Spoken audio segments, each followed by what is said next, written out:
தாவேகா, நாசாகா கட்சிகளுக்கெல்லாம் மறைமுக அழைப்பு விடுத்திருந்தாரு எடப்பாடி பழனிசாமி. அவங்களும் அந்த அழைப்பை நிராகரிச்சிருக்காங்க. ஏன் இப்போ எடப்பாடி பழனிசாமி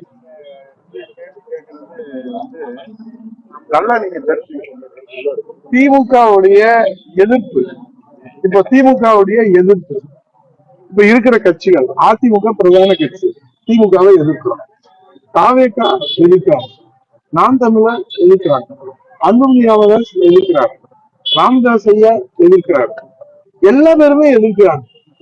அந்த எதிர்க்கிறவர்கள் எல்லோரும் ஒன்று சேர்கிற போதுதான் அந்த எதிர்ப்பு, அந்த நோக்கம் நிறைவேறும்.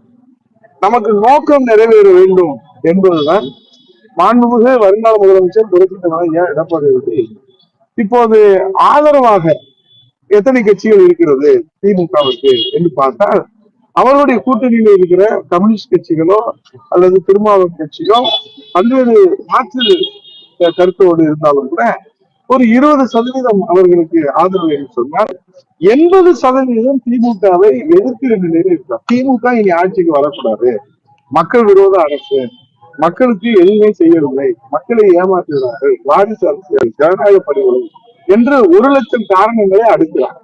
அப்படி இருக்கிற போது அந்த எதிர்ப்பு நிலையில இருப்பவர்கள் எல்லோரும் உங்கள் நோக்கம் நிறைவேற வேண்டும். ஏனால் இப்போ எதிர்க்கிற கட்சிகளிலே 52 ஆண்டுகள் அனுபவம் கொண்ட, 50 ஆண்டு கால பொது வாழ்க்கையில அனுபவம் கொண்டிருக்கிற, மக்களுடைய நம்பிக்கை பெற்றிருக்கிற தலைவராக, முதன்மை தலைவராக புரட்சித் தலைவர் ஐயா எடப்பாடி இருக்கு. ஆக இந்த 80% என்பது 30%, 10%, 10%, 20% பிரிந்து நின்றால் நம்முடைய நோக்கம் என்பது சிதைந்துவிடும்.